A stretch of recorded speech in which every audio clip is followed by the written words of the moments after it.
Welcome student. তোমাদের মনে আছে আমরা আলোচনা করছিলাম কি ক্লাস গঠনের ত্রুটি।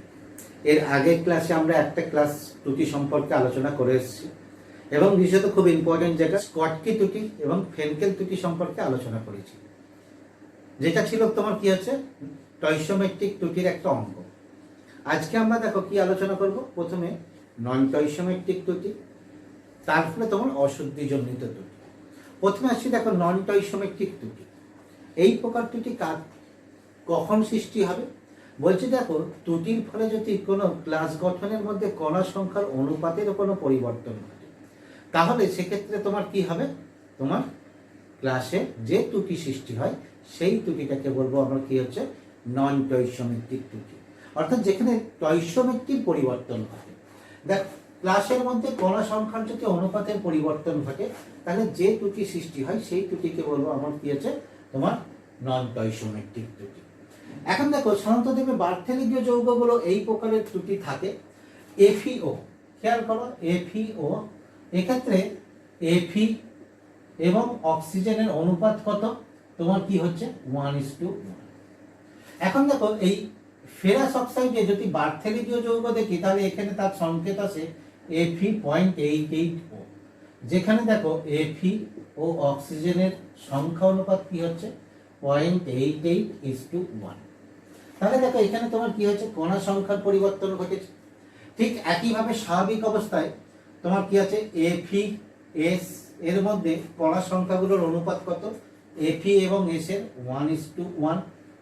কিন্তু যদি এফি এস এর বার্থেলিগীয় যৌগ দেখি এফি 0.88S, তাহলে কণা সংখ্যার অনুপাত কত 0.88:1। তাহলে দেখো কণা সংখ্যার অনুপাতের পরিবর্তন ঘটেছে ত্রুটির ফলে। বা কিউপাস সালফাইড CuS, এক্ষেত্রে কণা সংখ্যা কি তোমার কত হচ্ছে 2:1। কিন্তু যদি এই রকম কণা সংকেত গঠিত হয় অর্থাৎ Cu 1.87S, তাহলে এক্ষেত্রে দেখো কণা সংখ্যার অনুপাত কত 1.87:1। এই হ্যাঁ ঠিক আছে 1।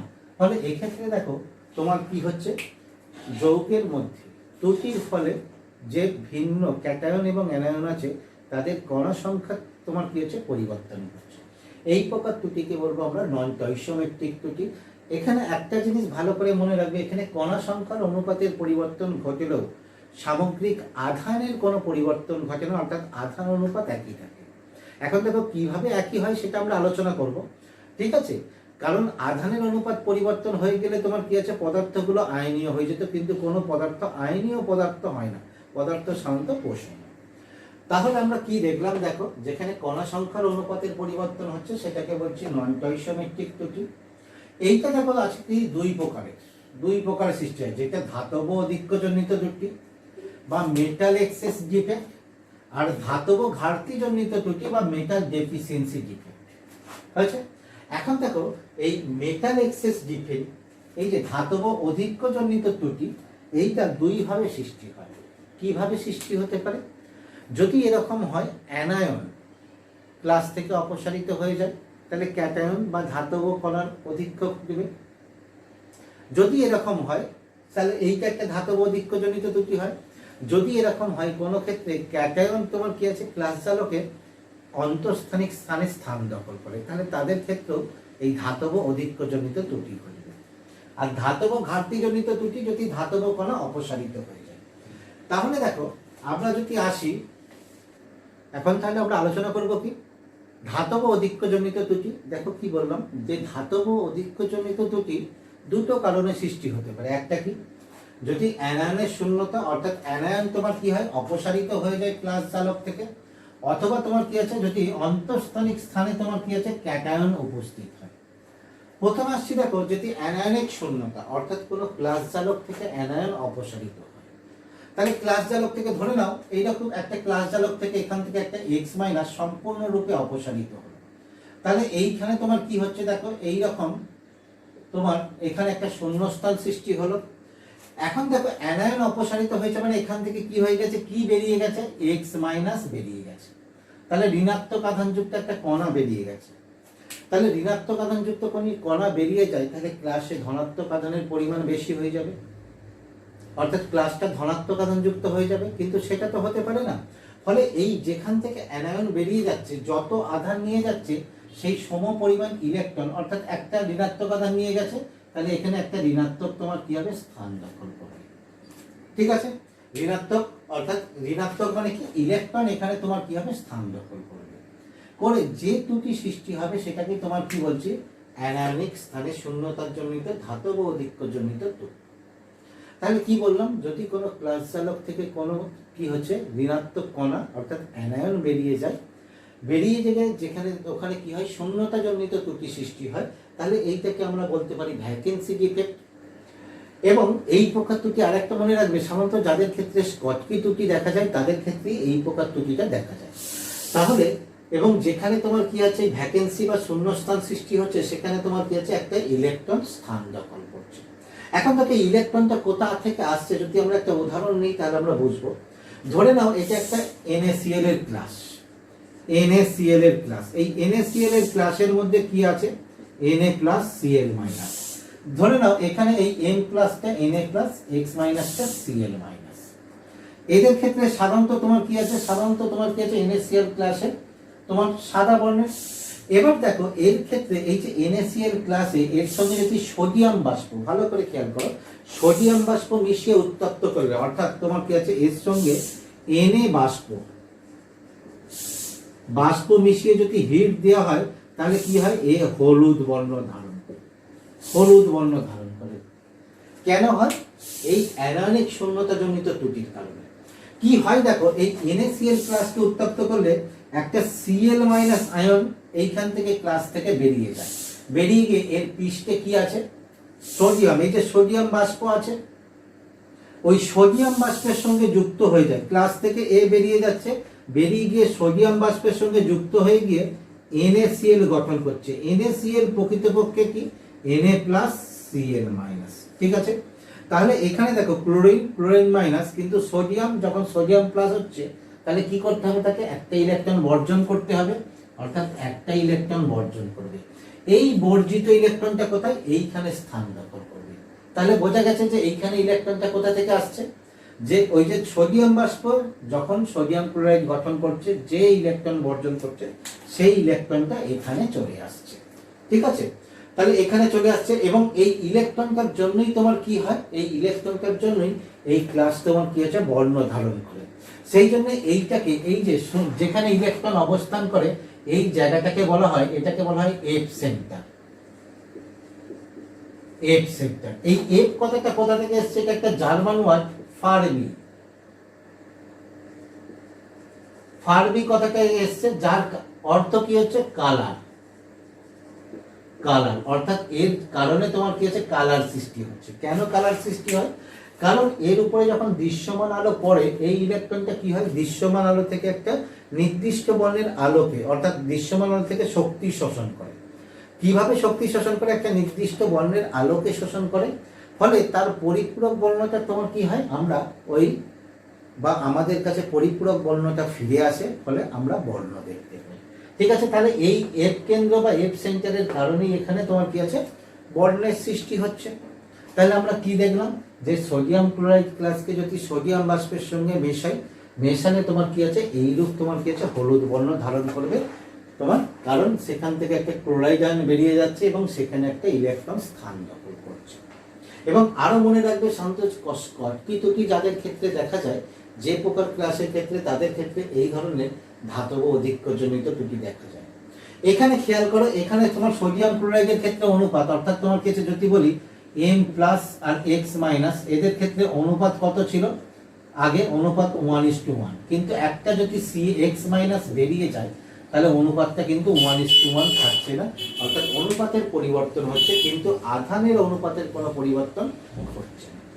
অপরদিকে দেখো, অন্তঃস্থানিক স্থানে যদি ক্যাটায়নের উপস্থিত থাকে, এই প্রকার ত্রুটিটা কি হবে, বলছে খুব সিম্পল ভাবে আমরা তোমার কি বলতে পারি, এই ক্লাসের গঠনের কোনো পরিবর্তন ঘটছে না, ঘটে তোমার কি আছে, এইরকম অন্তঃস্থানিক স্থানে যদি কোনো একটা ক্যাটায়ন উপস্থিত থাকে।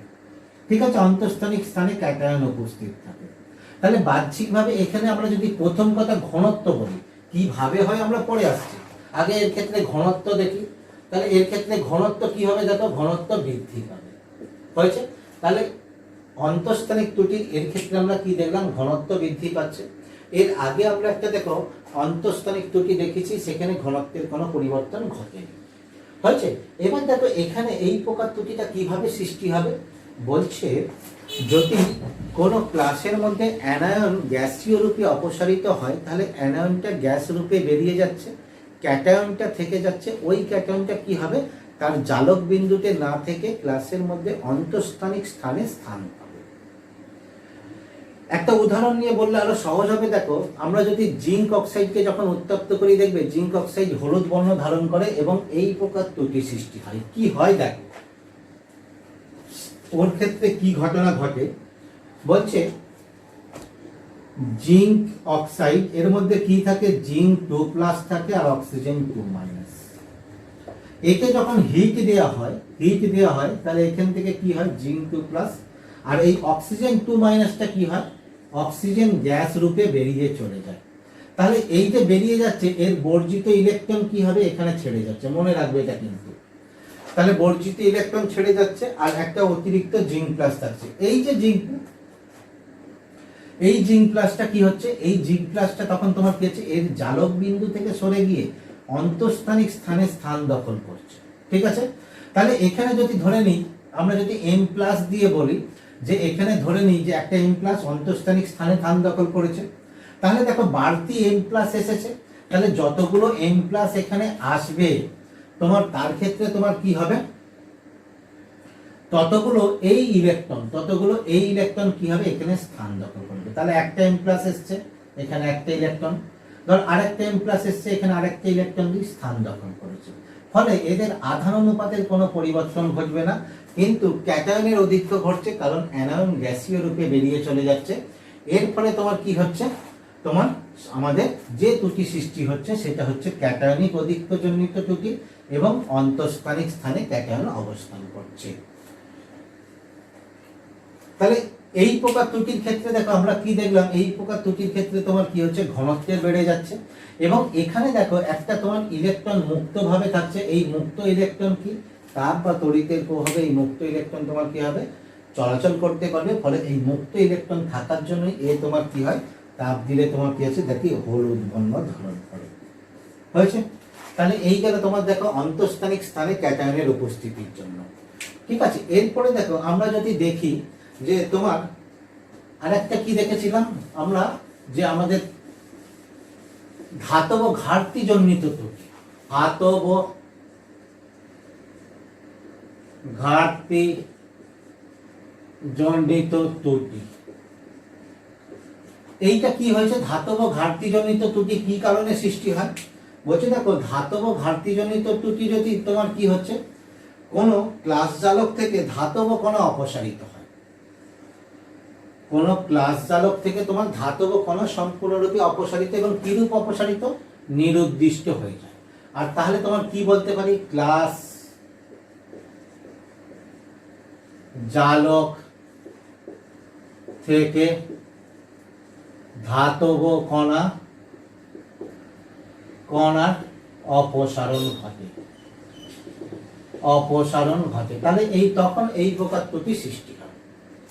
এখন দেখো ধরে নাও যে এইখান থেকে তোমার কি আছে, এই যে এখানে একটা M+ ছিল, এই M+টা তোমার কি হয়ে যাচ্ছে, M+টা সম্পূর্ণরূপে এখান থেকে অপসারিত হচ্ছে। তাহলে এখানে একটা শূন্যতা সৃষ্টি হচ্ছে, তাহলে এখানে একটা শূন্যতা সৃষ্টি হচ্ছে বা শূন্য স্থান সৃষ্টি হচ্ছে। তাহলে কি বেরিয়ে গেছে দেখো, এখান থেকে M+ বেরিয়ে গেছে, M+, তাহলে ধনাত্মক আধান বেরিয়ে গেছে। প্রথম কথা দেখো ধাতব কণা বেরিয়ে গেছে, তাহলে ধাতব তোমার ঘাটতি জনিত ত্রুটি। এখন দেখো M+ বেরিয়ে যাওয়ার জন্য এখানে তোমার কি আছে, ধনাত্মক আধানের পরিমাণ কি হবে, প্লাসে কমে যাবে, ঋণাত্মক আধানের অনুপাতিক পরিমাণ বেড়ে যাবে। ফলে এক্ষেত্রে দেখো একটা বিশেষ ঘটনা ঘটবে, অপর যে তোমার কি আছে ক্যাটায়ন গুলো আছে, অর্থাৎ অপর যে আয়নগুলো আছে M+ আছে, তখন কি করবে, আরো একটা ইলেকট্রন ছেড়ে দিয়ে M2+ হবে। এই 2+ হয়ে যায়, জারিত হয়ে গিয়ে উচ্চ জ্বালন অবস্থায় জারিত হবে। অর্থাৎ তখন ধরো কি করলো, 1+ থেকে এটা কি হয়ে গেল, 2+ হয়ে গেল। তাহলে দেখো একটা 1+ ঘাটতি হয়েছিল, সেই ঘাটতিটা একটা 1+ মিটিয়ে দিল। তাহলে আধানের কোন রূপ পরিবর্তন ঘটছে না। যদি আমরা উদাহরণ নিই, দেখো আমাদের যে এই ক্লাস অর্থাৎ এফিও এর ক্লাসের মধ্যে থেকে যদি তোমার কি হচ্ছে একটা Fe2+ এটা অপসারিত হয়, বেরিয়ে চলে যায়, তাহলে কি হবে? প্রথম কথা একটা Fe2+ এর ঘাটতি হবে, দ্বিতীয় কথা 2 একক ধনাত্মক আধানের ঘাটতি হবে, ফলে কি হবে? দুটি Fe2+ ইলেকট্রন ছেড়ে দিয়ে দুটি তোমার কি হবে? Fe3+ গঠন করবে, ফলে 3+ দুটো গঠন করার জন্য এই যে 2 একক যে ধনাত্মক আধানের ঘাটতি সেটা মিটে যাচ্ছে।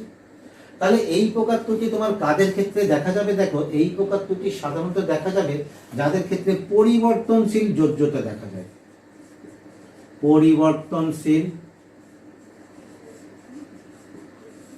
যাদের ক্ষেত্রে এই পরিবর্তনশীল যোজ্যতা দেখা যায় যে সমস্ত পদার্থের ক্ষেত্রে, তাদের ক্ষেত্রে তোমার কি হবে? এই প্রকার ত্রুটি দেখা যায়। তবে সাধারণত এটা দেখা যায় আয়রন নিকেল ঘটিত কোনো ক্লাসের ক্ষেত্রে। হয়েছে? তাহলে ধাতব কণা কি হচ্ছে ঘটনা? ধাতব কণা অপসারিত হচ্ছে, যত একক ধনাত্মক আধান নিয়ে যাচ্ছে অপর ধাতব কণাগুলো কি হচ্ছে? জারিত হয়ে উচ্চ জ্বালানি স্তরে যাচ্ছে, ফলে তাদের আধানের সাম্য বজায় থাকছে। এই রকম এই প্রবলেমের উপর ভিত্তি করে একটা বেশ সুন্দর প্রবলেম বা এই রকম ত্রুটির উপর ভিত্তি করে একটা সুন্দর প্রবলেম আছে, যেটা তোমাদের জয়েন্ট এবং উচ্চ মাধ্যমিক উভয় ক্ষেত্রেই খুব ইম্পর্টেন্ট। দেখো প্রবলেমটা বলছে Fe.88O ক্লাসে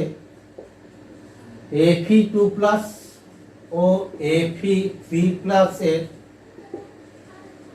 শতকরা পরিমাণ নির্ণয় করো। শতকরা পরিমাণ নির্ণয় করো। এবং শুধু তাই না, তোমাদের এইরকম দিয়ে দিতে পারে যে এইটা কোন প্রকার ত্রুটি। তাহলে এটা কোন প্রকার ত্রুটি? নন টয়সোমেট্রিক ত্রুটি এবং ধাতব অধিক্যজনিত ত্রুটি, ধাতব ঘাটতিজনিত ত্রুটি। ঠিক আছে? তাহলে এখানে দেখো আমরা এইটা কিভাবে সমাধান করতে পারি। তোমাদের একটা জিনিস মনে রাখবে যে ধাতব কণা সংখ্যার পরিবর্তন ঘটলেও আধানের কোনো পরিবর্তন ঘটে না। তাহলে এক্ষেত্রে দেখো আমরা যদি ধরে নিই যে ক্লাসের মধ্যে Fe2+ আছে কত? আচ্ছা এই রকম না, একটি অণুতে করি, একটি অণুতে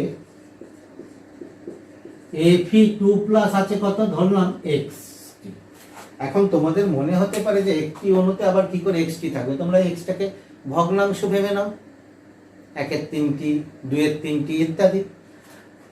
তাহলে খুব সহজেই আমরা সমাধান করতে পারবো। তাহলে Fe2+ আছে x, তাহলে Fe3+ কত আছে? দেখো এদের সমষ্টি কত ছিল? 0.88, তাহলে 0.88 - x এতটি। আর অক্সিজেন কত আছে? একটি। তাহলে এইখানে আমাদের এই একটি অণুতে, ভালো করে দেখো, একটি অণুতে কি হবে? ক্যাটায়ন এবং অ্যানায়নের আধান সমান হবে। অর্থাৎ আমি একবার লিখছি, দেখো ক্যাটায়নের আধান সমান অ্যানায়নের আধান, অ্যানায়নের আধান। তাহলে ক্যাটায়নের আধান দেখো, ক্যাটায়ন 2+ আছে কত? তাহলে 2 × x প্লাস 3+ কত আছে? 0.88 - x, তাহলে 3 × 0.88 - x সমান অ্যানায়ন। অ্যানায়ন কত আছে দেখো একটি অণুতে? একটা অক্সিজেন, তাহলে 2 × 1, তাহলে দেখো 2x - 3x, এটাকে একদম ওদিকে নিয়ে চলে যাচ্ছে, তাহলে 2 × 2 মাইনাস, এটা গুণ করে দাও, দেখো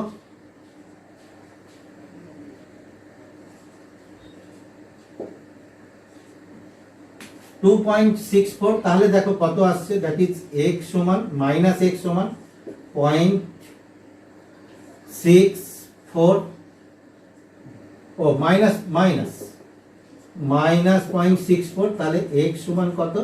0.64। তাহলে দেখো Fe পার্সেন্টেজ কত হবে? Fe2+ এর পার্সেন্টেজ কত হবে? দেখো কত? 0.88 এর মধ্যে 0.64, তাহলে কত? 0.64 ভাজিত 0.88 গুণিত 100, তাহলে এটা ক্যালকুলেশন করলেই দেখবে এর মানটা আসছে কত, 72.72 এত পার্সেন্ট। তাহলে এইটা আমরা পেয়ে গেছি, দেখো Fe2 প্লাস এইটা, তাহলে Fe3 প্লাস কত আছে, Fe3 প্লাস কত আছে 100 মাইনাস 72.72, দ্যাট ইজ এটা কত হয়ে যাবে, দেখো তোমার হয়ে যাবে 27.28 এত পার্সেন্টেজ। তাহলে আমরা এই প্রবলেমটা দেখো সহজেই আমরা করে দিতে পারছি, খুব সিম্পল প্রবলেম, অনেকের জটিল মনে হতে পারে, দেখো শুধু এইটা ক্যাটায়নের আধান ইকুয়াল টু অ্যানায়নের আধান করলেই আমরা প্রবলেমটা তোমার সলভ করে দিতে পারছি। তাহলে এটা বোঝা গেছে। তাহলে এরপরে দেখো আমরা একটা আলোচনা করব, তোমার কি আছে ইমপিউরিটি ডিফেক্ট।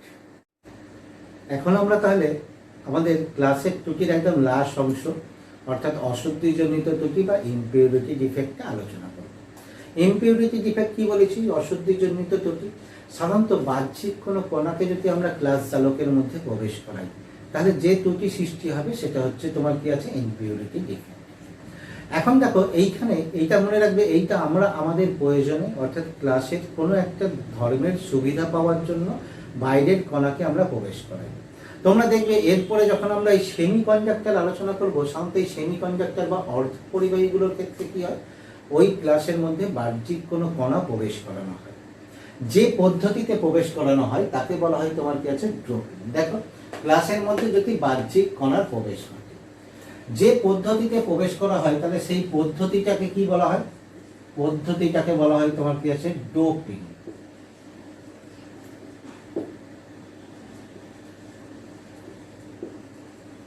ড্রপিং হয়েছে।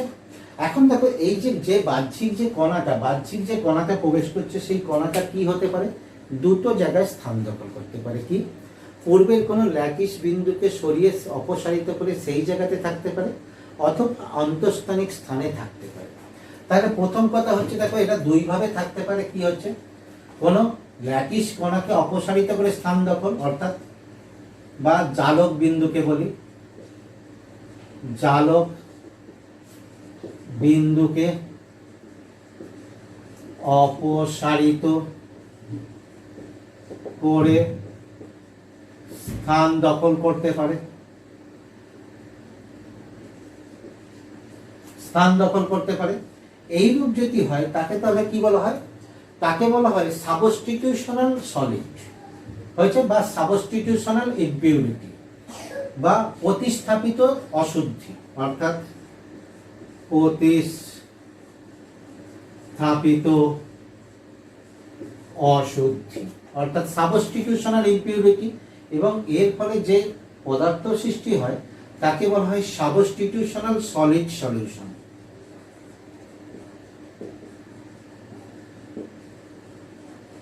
সাবস্টিটিউশনাল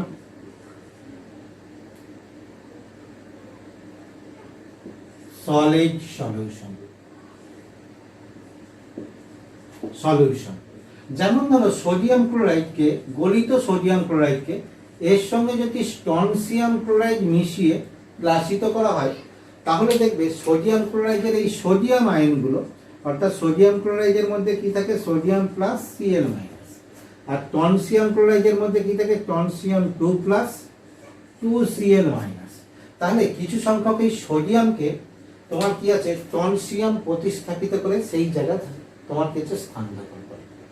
এখন একটা মনে রাখবে এখানে সোডিয়াম কত 1 প্লাস আছে, টনসিয়াম 2 প্লাস, তাহলে আধানের সাম্যতা বজায় রাখতে গেলে একটা টনসিয়াম কি হবে দুটো সোডিয়ামকে অপসারিত করবে। তবে দেখো 2 একক ধনাত্মক আধান অপসারিত হচ্ছে, ফলে দুটো সোডিয়ামকে অপসারিত করলে তার একটা সোডিয়ামের স্থান কি হবে টনসিয়াম দখল করবে আর একটা স্থান ফাঁকা থাকবে। এই কথাটা ভালো করে মনে রাখবে, এখান থেকে প্রবলেম আসতে পারে। তোমার কি আছে যতগুলো তাহলে টনসিয়াম স্থান দখল করবে ততগুলো তোমার কি আছে আবার ফাঁকা স্থানও থাকবে, কারণ একটা টনসিয়াম দুটো সোডিয়ামকে অপসারিত করবে কিসের কারণে, আধানের সাম্যতা বজায় রাখার কারণে। বোঝা গেছে। অপর পক্ষে দেখো আরেকটা কি বলেছি, এটা হচ্ছে জালক বিন্দুতে অপসারিত করে। অপর পক্ষে আরেকটা কি হয়, এরা বাহ্যিক কণা কোথায় থাকতে পারে, বাহ্যিক কণা দেখো যদি অন্তঃস্থানিক স্থানে স্থানে যদি তোমার কি হয় থাকে, আমি সরাসরি লিখে দিই থাকে, বা অন্তঃস্থানিক স্থানে যদি স্থান দখল করে, তখন তাকে তোমার কি বলা হয়? তখন তাকে বলা হয় অন্তঃস্থানিক অশুদ্ধি, অর্থাৎ অন্ত বা ইন্টাস্টিয়াল ইম্পিউরিটি, অন্তঃস্থানিক অশুদ্ধি। এর ফলে যে কঠিন সৃষ্টি হয় তাকে তোমার কি বলা হয়? তাকে বলা হয় অন্তঃস্থানিক সলিড সলিউশন বা interstitial solid solution, interstitial solid solution. যেমন উদাহরণ দেখবে তোমার কি আছে?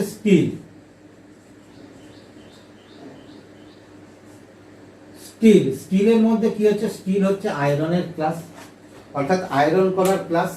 এই ক্লাসের মধ্যে তোমার কি হচ্ছে? কার্বনের ইম্পিউরিটি প্রবেশ করানো হয়। কার্বনের ক্ষুদ্র কণাগুলো কি হচ্ছে? এই আয়রনের যে অন্তঃস্থানিক স্থান, সেই স্থানে তোমার কি হচ্ছে? স্থান দখল করে তোমার স্টিল প্রস্তুত হয়। বোঝা গেছে? তোমাদের ক্লাসের যে ত্রুটি সেটা সম্পূর্ণরূপে আলোচনা করা হলো।